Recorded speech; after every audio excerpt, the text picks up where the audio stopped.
الحمد لله رب العالمين الرحمن الرحيم مالك يوم الدين والصلاة والسلام على سيد المرسلين وعلى آله وصحبه أجمعين أما بعد. محترم سامعین و ناظرین، آج کے اس مجلس میں میں آپ کے سامنے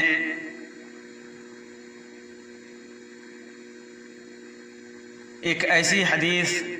کا ذکر کروں گا جس کے اندر اللہ کے رسول صلی اللہ علیہ وسلم نے ان اعمال کا ذکر کیا ہے جو انسان کے مرنے کے بعد بھی اس کا اجر، اس کا ثواب انسان کو ملتا رہتا ہے. یہ بہت ہی بنیادی روایت ہے جس کے اندر اس بات کی وضاحت کر دی گئی ہے کہ انسان کو وہ نیک اعمال مرنے کے بعد بھی اس کا ثواب، اس کا اجر باقی رہتا ہے. اور اس بات پر ایمان لانے پر بھی یہ روایت ابھارتی ہے، یہ حدیث ابھارتی ہے کہ ہم انہی اعمال کے بارے میں اپنا یقین رکھیں کہ اس کا ثواب یا ان کا ثواب انسان کو پہنچتا ہے جن کا ذکر قرآن و حدیث میں ہے، جن کا ذکر قرآن و حدیث میں ہے. باقی جتنے بھی اعمال ایصال ثواب کے نام پر معاشرے میں انجام دیے جاتے ہیں، جتنی بھی عبادتیں مردوں کی طرف سے کی جاتی ہیں، فوت شدگان کی طرف سے کی جاتی ہیں، اور یہ یقین رکھا جاتا ہے کہ ان کا ثواب انہیں پہنچے گا، تو نہیں پہنچتا. انہی اعمال کا ثواب پہنچتا ہے جن کا ذکر قرآن اور حدیث میں ہے. چنانچہ اللہ کے رسول صلی اللہ علیہ وسلم نے ارشاد فرمایا، جیسا کہ ابو ہریرہ رضی اللہ تعالیٰ عنہ کی روایت ہے صحیح مسلم کے اندر، ابو داؤد کے اندر اور دیگر کتابوں کے اندر، کہ اذا مات الانسان انقطع عنہ عملہ الا من ثلاثہ. جب انسان مر جاتا ہے تو اس کا عمل منقطع ہو جاتا ہے، اس کے عمل کا ثواب منقطع ہو جاتا ہے، ختم ہو جاتا ہے، کٹ جاتا ہے، رک جاتا ہے، سوائے تین چیزوں کے، سوائے تین چیزوں کے. الا من صدقۃ جاریہ، الا یہ کہ کوئی صدقہ جاریہ کیا ہو، اور علم ينتفع به، یا ایسا علم جس سے اس کے بعد بھی فائدہ اٹھایا جا رہا ہے، او ولد صالح يدعو له،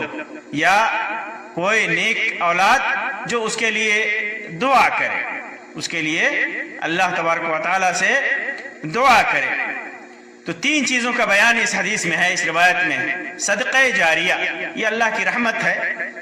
اپنے بندوں کے ساتھ کہ موت کے بعد بھی چند اعمال ایسے ہیں جن کا ثواب کٹتا نہیں ہے. جب تک وہ اعمال باقی رہے دنیا میں تب تک ان کا ثواب ملتا رہتا ہے، ان کی نیکی، اس کی نیکیاں اسے پہنچتی رہتی ہے، اور جس کی وجہ سے قیامت کے دن جنت کے اندر اس کے درجات میں بلندی ہوتی رہتی ہے، اور اس کے گناہوں میں، اس کے سزاؤں میں معافی ہوتی رہتی ہے، تخفیف ہوتی رہتی ہے، درجے بلند ہوتے ہیں اور سزا کے اندر تخفیف ہوتی ہے. تو ہر مومن کو یہ اعمال کرنی چاہیے، یہ اعمال کرنی چاہیے، ایسے اعمال کہ موت کے بعد بھی اس کے لیے فائدہ مند ہو. کیونکہ انسان مال و دولت چھوڑ جاتا ہے، مال و دولت، زر زمین چھوڑ جاتا ہے، وہ ساری چیزیں دوسروں کی ملکیت بن جاتی ہیں، لیکن اس کا ثواب اس کو نہیں ملتا. لیکن کچھ اعمال ایسے ہیں جن کا ثواب ملتا ہے، تو انسان کو کوشش کرنی چاہیے کہ وہ اعمال بھی انجام دے، وہ اعمال بھی کریں، وہ کام بھی کرے، وہ عبادتیں بھی کرے، جس کی وجہ سے اس کا ثواب منقطع نہ ہو، اس کا ثواب اس کے لیے جاری رہے اس کے موت کے بعد بھی، اس کے موت کے بعد بھی، جن میں سے ایک صدقہ جاریہ ہے۔ صدقہ جاریہ اس کے اندر بہت ساری چیزیں ہیں، جیسے اوقاف وقف کر دینا، اللہ کے راستے میں زمین خرید کر کے وقف کر دینا، یا اللہ کے راستے میں اسکول بنا کر کے وقف کر دینا، مدرسے بنا کر کے وقف کر دینا، یا بلڈنگیں بنا کر کے وقف کر دینا، جس کی آمدنی غربا اور مساکین کو پہنچے، یا جس کی آمدنی ضرورت مند اور حاجت مندوں کو پہنچے، چاہے یہ وقف مشترک ہو یا مستقل ہو، مستقل خرید کر کے وقف کر دے، کنواں بنا دے، یا پانی کا پینے کا لوگوں کے لیے پانی پینے کے وسائل مہیا کر دے، یا اسی طرح نہریں جاری کر دے، یا کوئی بھی کام جو غریب غربا کے لیے، فقراء کے لیے صحیح نیت کے ساتھ، نیک نیتی کے ساتھ، ریاکاری کے بغیر اور دکھاوے کے بغیر وہ آدمی وہ کام کرے، چاہے مستقل طور پہ وقف کر دے یا مشترک طور پہ کسی کے ساتھ شریک ہو کر کے، تو وہ ساری چیزیں موت کے بعد بھی اس کا ثواب، جب تک لوگ اس سے فائدہ اٹھاتے رہیں گے، اللہ کی مخلوق اس سے فائدہ اٹھاتی رہے گی، اس کا فائدہ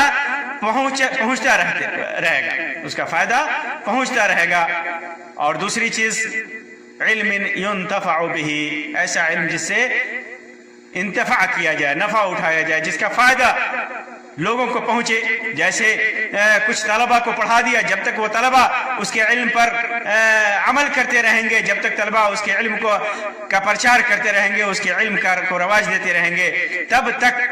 اس کا ثواب اس کو ملتا رہے گا۔ اسی طرح مدرسے قائم کر دینا، یا اسی طرح کتابیں لکھ دینا، یا اسی طرح کتابوں کو چھپوا کر کے اسے تقسیم کر دینا، یا کوئی علمی کام کر دینا، جس کی وجہ سے لوگ اس علم کو حاصل کریں اور اس سے سیکھیں، دین کو سیکھیں اور دین کو سمجھیں اور دین پر عمل کریں اس کی وجہ سے، تو یہ ساری چیزیں اس کی موت کے بعد بھی اس کا ثواب جاری رہتا ہے۔ اللہ کے رسول صلی اللہ علیہ وسلم نے فرمایا، جیسا کہ ابن ماجہ کی روایت ہے، علامہ البانی نے حسن قرار دیا ہے، ابو ہریرہ رضی اللہ تعالیٰ عنہ کی روایت میں، کہ ان مما يلحق المؤمن من عمله وحسناته بعد موته علما علمه ونشره، ایسا علم اس کی موت کے بعد جو اس کے عمل اور اس کے نیکیوں میں اضافہ ہوتا رہتا ہے، اس کی موت کے بعد بھی ایسا علم جس کو لوگوں کو سکھایا، اس کو پھیلایا۔ اور اسی روایت میں ہے وَبَلَدًا صَالِحًا تَرَكَهُ، ایک ایسا لڑکا جو نیک ہو، نیک اولاد جس کو چھوڑا، مصحفا ورثه ومسجدا بناه وبيتا لابن السبيل بناه او نهرا اجراه او صدقه اخرجها من ماله في صحته وحياته يلحقه من بعد موته۔ اس میں وضاحت کر دی ان ساری چیزوں کی اللہ کے رسول صلی اللہ علیہ وسلم نے، کہ مصحف چھپوا کر کے اسے تقسیم کر دیا، مسجد یا کتاب چھپوا کر کے، دینی کتاب چھپوا کر کے اسے تقسیم کر دیا، مسجد بنا دیا، اللہ کے راستے میں مسافر خانہ بنوا دیا، یا نہر جاری کر دیا، یا صدقہ نکال دیا اپنے مال میں سے، اپنی صحت کی حالت میں، زندگی کی حالت میں، جو اس کے موت کے بعد بھی اس کا ثواب اس کو ملتا رہتا ہے۔ اسی طرح ولد صالح کے سلسلے میں ہے کہ نیک اولاد، اس میں تمام اولاد صالحین داخل ہیں، چاہے وہ بیٹی ہو چاہے بیٹے ہوں، بیٹیاں ہوں چاہے بیٹے ہوں، جن کو بھی نیک تربیت کی، جن کی بھی اگر ان کی نیک تربیت کی ہے اور وہ دعا کرتے ہیں تو اس کا ثواب اس کو ملتا رہتا ہے۔ جب وہ دعا کریں گے اس کا ثواب، اس کی دعا کا ثواب والدین کو ملتا رہے گا۔ اللہ کے رسول صلی اللہ علیہ وسلم کی ایک روایت ہے ابو ہریرہ رضی اللہ تعالیٰ عنہ کی، امام ابن ماجہ نے اس کو اور امام احمد نے روایت کیا، علامہ البانی نے حسن قرار دیا ہے۔ اللہ کے رسول صلی اللہ علیہ وسلم نے فرمایا، ان الرجل لترفع درجته فی الجنہ، کہ آدمی کا درجہ جنت میں بلند کیا جاتا ہے، فیقول، تو وہ کہتا ہے، ان هذا یہ ہم کو کہاں سے ملا؟ میرا درجہ کیسے بلند کیا گیا؟ میری سزا میں کیسی تخفیف کی گئی؟ یا میری نیکیوں میں کیسے اضافہ کیا گیا؟ وہ پوچھتا ہے تو کہا جاتا ہے استغفار باستغفار ولدک لک، تیرے بیٹے کے تیرے لیے مغفرت طلب کرنے کی وجہ سے، تیرے نیک اولاد ہے، تیرا نیک بیٹا ہے، تیری نیک بیٹی ہے، اس نے تیرے لیے اللہ تبارک و تعالیٰ سے مغفرت طلب کی ہے، اس کی وجہ سے تیرے مرتبے میں، تیرے درجے میں بلندی عطا کی گئی ہے، تیرا درجہ بلند کیا گیا ہے۔ اسی لیے تمام لوگوں کو ہمیشہ کوشش کرنی چاہیے کہ اپنے اولاد کی صحیح تربیت کریں، اپنے اولاد کو نیک بنائیں، اپنی اولاد کو دینی تعلیم سے آراستہ کریں، اپنی اولاد کو علماء بنائیں، عباد بنائیں، زہدہ بنائیں، زاہد بنائیں۔ اور اولاد کے لیے بھی یہ ضروری ہے کہ اپنے والدین کے لیے وہ دعا کریں، ان کے لیے استغفار کریں، ان کے لیے صدقہ و خیرات کریں، ان کے لیے جو بھی نیکیاں اللہ تبارک و تعالیٰ نے جائز کر رکھی ہیں وہ نیکیاں ان کے لیے انجام دیں،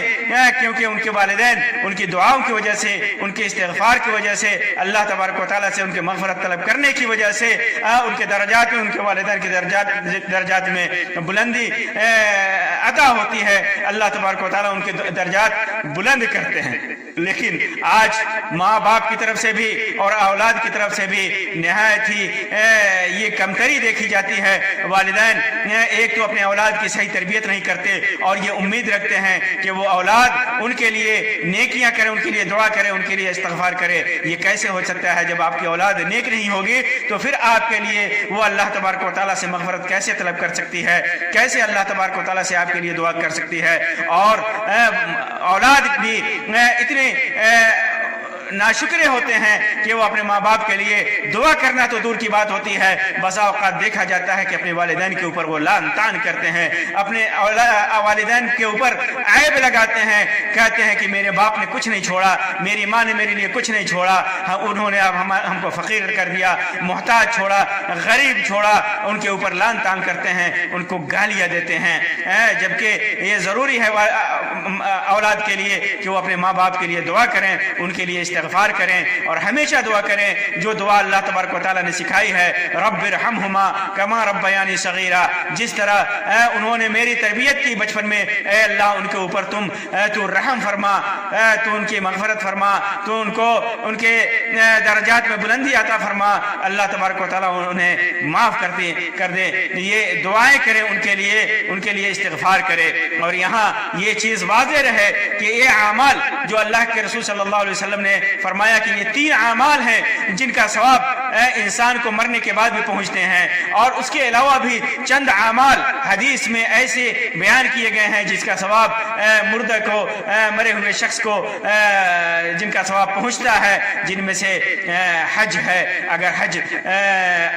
انسان مرے ہوئے شخص کی طرف سے، والدین کی طرف سے یا کسی بھی کی طرف سے بھی ادا کرتا ہے تو اس کا ثواب اس کو ملتا ہے۔ صدقہ و خیرات ہے، یا کوئی صدقہ جاریہ کا کام ہے، یا ان کی طرف سے مسجدوں کا بنا دینا ہے، مدرسوں کا بنا دینا ہے، یہ ساری چیزیں جن کا ذکر قرآن و حدیث کے اندر ہے، جس کی وضاحت ہے، جن کی صراحت ہے، ان کا کرنا یہ جائز ہے۔ اور جو اعمال اور جو عبادتیں جن کا بیان قرآن و سنت میں نہیں ہے کہ